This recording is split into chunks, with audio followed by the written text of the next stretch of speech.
Oh, hello YouTube! You know who this is. Well, if you don't know, my name is Alicia Joya and welcome to my channel. Today is a day I get to go and follow up on my test results for my blood work. I really don't want to go to the doctor, if you can't tell. I'm always hesitant to go because, well, I want to believe I'm Superwoman to some degree. Even though I know that I'm mortal. So I'm a bit early, I'm about an hour-ish early. I thought it was going to take me an hour and a half to walk, but apparently I'm stronger than I thought I was.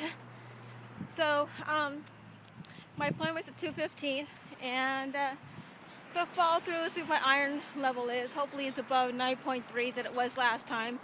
I got to tell her about my appendix pain that I had for taking the medication, the special iron medication that I have to take.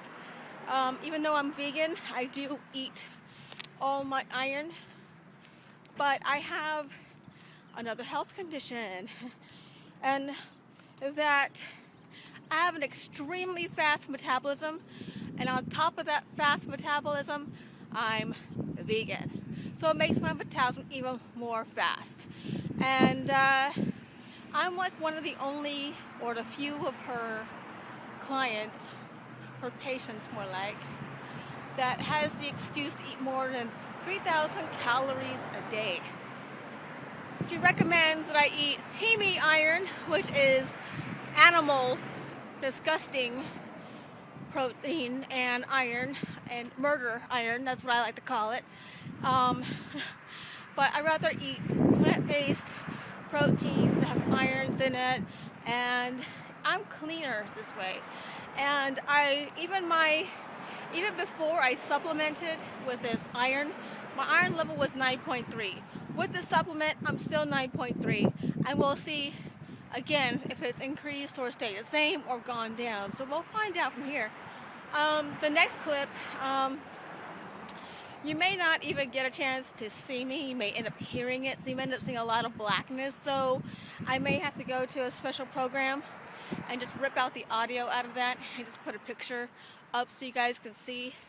I mean, unless you guys want to look at the ceiling of the office, of the doctor's office, you know, when she tells me my results.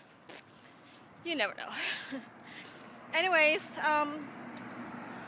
so we're going to see if she's going to recommend I do a vaginal ultrasound. Oh, such joy to do a vaginal ultrasound. You ever had one? It's no bueno. It is no fun. Have a fucking camera stuck inside your twat and you're told to relax. How can you focus and relax when you got a camera shoved up your pussy? You know what I mean? Just saying. And then all the blood work and the poking and prodding, and then being told you might have uterine cancer, and then on top of the breast exams and shit like that, oh, you might have breast cancer, but then it shrunk since I went vegan. My benign tumor in my left breast went down since I went vegan. And in fact, the time before, she could barely feel it, and then this time she couldn't feel it at all. So now we get a chance to see it again. Yay and stuff, going vegan, yoo-hoo! It actually has helped. So we're gonna follow up, and I hope you enjoy the next clip, and hopefully you won't get bored with seeing a ceiling or just hearing my voice with a beautiful picture in the next clip. So I'll see you on the next one. Hi, how are you? Okay.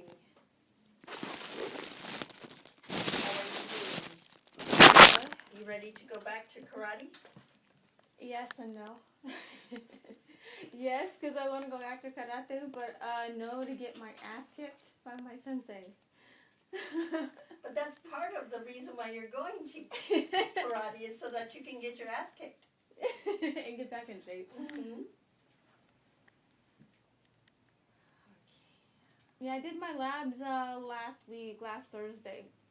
I had a little bit of everyone was sick in the family with the flu and everything like that, so I ended up having to take care of everyone. Then I got sick. So yeah. It got better. you're still anemic, but not as much as you were before. What's my number? 10.3. You went up a point. I went up 0.7. Normal is 11.7. I thought you said it was supposed to be 11. The minimum was supposed to be 11. No, 11.7. Come here. You were at 9.3. These two. You went up.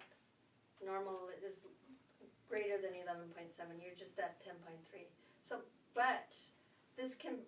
You're doing iron? Are you not? I'm doing Everything. I'm doing. Hold on. Okay, let me show you what you have me on. You have. Okay, there's a difference within this medication here. Okay, this is the one I picked up. I can't take it twice a day like you say for me to do it because it makes me so constipated and I hurt like a mother effer. And this is the one you originally prescribed me, so I do take it once a day. Every day. Gluconate, yeah. Yeah, the gluconate. And then on this one, they changed it, and this one says twice a day. This one says once a day on here. It says one time a day, and they changed the manufacturer of that medication for the ferrous gluconate. Yeah, because you were going to eat more. I do. And it worked at once a day. I do. As opposed, because we had you on twice a day. And I tried it twice a day, and it was making me so. I think that's why we switched it to once a day because you were constipated. And not only that, I was actually having some appendix pain. A couple of days, like about January 10th-ish, I was having really bad pain right here to the point that I packed my bags ready to go to the ER. And I was hurting like really, really bad. So I took myself off this iron ferrous gluconate for a couple of days, kind of, let everything, subside. I was breathing into the pain because I was a little bit nauseated. And I took my temperature, I did my own WebMD crap, and usually if you have appendix pain, you have a fever and blah, blah, blah, you know what I mean? But well, your hair is nice and healthy. Yeah, it's actually coming back, actually. When I went vegan, it started to thin out a little.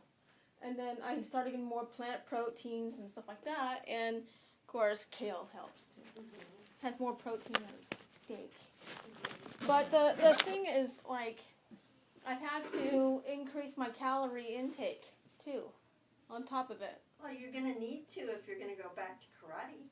I'm also vegan too. Yeah. So, I don't get the heme type iron, I get the non-heme iron. The plant-based iron, soybeans, stuff like that, but they make you constipated too. Plus, I hydrate like crazy, but still I'm like, It's the fiber. It's not, yeah. I mean, I eat pretty damn healthy. My family wonders why I'm not going outside and eating the actual trees outside. No, there's only a certain amount that you can take in because we are not herbivores. I know. And we don't have that bacteria that what is it, breaks down the cellulose. We're not cows. Yeah. We don't have 3 stomachs. Yeah. But you're doing actually pretty good on 1. I do it Before you were on 2 and you were only at 9.3. I've actually had to do my own modifications. I've actually had to not only supplement vitamin C, but also I have to physically dissolve the gluconate inside orange juice. Otherwise I can't swallow the pill. And so I consistently dissolve it every morning, but I make sure I eat and all that fun stuff before, because if I don't, then I still feel a little queasy, a little bit nauseated. And I'm like, blah, all day long. However, the other issue that I'm having is just that pain right in that appendix area. I mean, on occasion, I get it, and it's just like, Lordy have mercy, Usually, I don't, pack my bags to want to go to the ER. You know what I mean? It's not like, the first thing I think of, to pack my 2 favorite kids from my childhood stuffed animals when I feel, like crap. That's what I bring, Have you thought about adding more animal-based iron? why would I go back to that? Because of all the hormones, because I was also hemorrhaging really, really profusively. And when I got rid of all the animal products out of my diet before I started supplementing iron, I was actually reducing the amount of hemorrhaging. Are you still having periods? Yeah, I'm still having periods. Are they still heavy? But they're so different now. They're so different. They start off. Before, my periods was like a gush of blood, just like gushing out. You know what I mean? And I was nonstop bleeding for days, sometimes even months on end. And then I took out the hormones out of my stuff, and it was a lot less. And then my energy was up, obviously. And then with the new gluconate, which is like night and day for me. Sulfate, yeah. Yeah, it's completely different. Now it's like my period is not blood in the very beginning. It's like dark for 2 days. And then 2 days, the next 2 days after that, the period, day 3 and 4, it's like thin blood, but it's bright red. Like the brightest red I've ever seen in my entire life. And then it's back to being dark again for 2 days. And it's just really weird. It's normal. Yeah. That's not normal for me though. Before I was anemic really bad, I was consistently having a normal period where I would start, for the entire 6 days, and then the last day it would dwindle down considerably and then be done the next day. Completely, there'd be nothing there. I'm still wearing those thin liners. You know what I mean? But because I'm still getting light bloody show. Like, I mean, there's always the possibility that you might have to go up to the gynecologist, and the gynecologist can take another ultrasound, another vaginal ultrasound. They would probably do another vaginal ultrasound, but there are other things.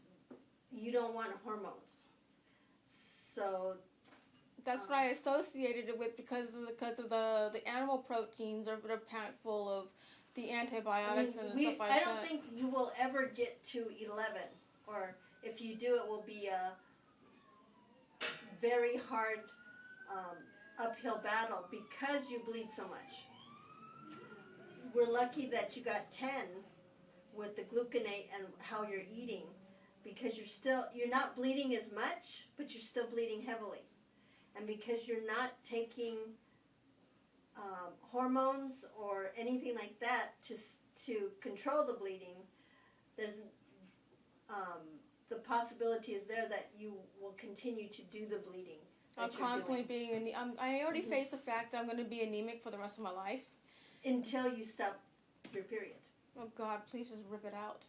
Rip out my uterus, please. That's the... If you go to a gynecologist, they probably will give you 3 choices. Do nothing and watch it. The second choice would put you on Depo. Is it that one thing they put in your arm? No, it's a shot. A shot. That's good for 3 months, and you don't get a period generally for 3 months. Oh goodness, I'd go crazy. Like, what's happening to me? And then, or get on birth control and take pills for every day. And I know you will not do those last 2. Yeah, because if it's because of your age, they will not give you a hysterectomy. They will not rip out your. Can I just do it myself with my sword? I'll sterilize it. No, there are things that they could possibly do where they go in and they do an ablation where they go into the uterus and they scar the uterus. Kind of like an abortion for the lining of the uterus, so to speak, because of my endometriosis. But that's another thing that when I went to the gynecologist before I went vegan, my endometriosis was so severe. It was very thick. And then after I went vegan, my endometriosis was like...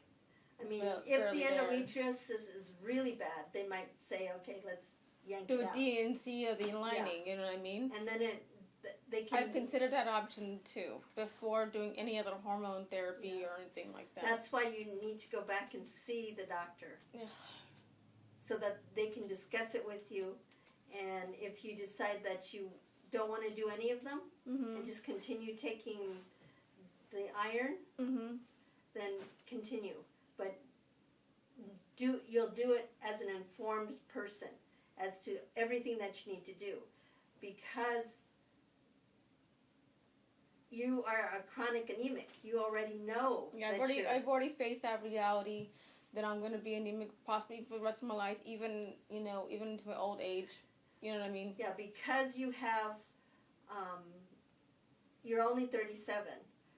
Generally, you do not go through menopause until you're like 51, 52. Well, I've had my period when I was 9. Yeah, it doesn't matter. You usually have, 30 years worth of eggs inside of you, you know what I mean? But my grandmother, my mom's mother, had her last child at 50-something. It's just crazy, people in my family. Yeah. Plus, I mean, I know I'm practicing abstinence, you know what I mean? But I do have a long-term boyfriend. So what do I do in regards to sexual intercourse, if I'm having a little spotting, hemorrhaging, things here and there between during the month? You can still have intercourse. You just have to make sure that you practice really safe sex, because we don't know where your period's at. It's all over the place. Because I don't even know I don't even have a cycle like I used to have before either. And I told my boyfriend everything that's going on, and he's like, you know what, we'll just have to make do what we got, type of thing. And oh goodness, I don't know how to explain this any further. I mean, and there's also a possibility, I might be moving up to go live with them over in Wisconsin. You know what I mean? And the possibility might be there. But I want to be able to know, like, what to do in regarding sexual intercourse, period, because I know I'm going to have to possibly have to wear condoms, but, Not possibly, will use condoms. Well, he's going to try to convince me to not use them. I've already Does had he that want conversation. babies? Yes. Okay. And I said no. I'm too old for this. That's what I was thinking about, getting an operation myself. I was also afraid of getting chunky and blown up because of that, and I'll need hormone therapy and all this other stuff. When you cut your tubes, your ovaries are still there. So you're still making hormones, so you don't have to take any hormones. The only time that you will be taking hormones is after you have menopause. Even then, there's no probability that you'll be doing that. I'll be eating a lot of chilies. Estrogen. Yeah. I already thought of the vegan. Yeah. So just because you're menopausal doesn't mean you have to do hormones. I'm menopausal and I don't do hormones at all. Really? Yeah. What do? I mean, you just maintain your diet and. I don't, because I tried hormones and they make me sick. So it's like you keep active, you do what you're doing now, and that's it. Okay. I mean, just because you're menopausal doesn't mean you can't have sex. Well, also the thing is, another thing I'm kind of weary about in regarding the sexual intercourse is that if I have my normal fluids that come out of me when I have sex, obviously, there's, I'm also having, a slight, spotting between its blood, you know what I mean? And that's also, I don't want anything to go wrong, you know what I mean?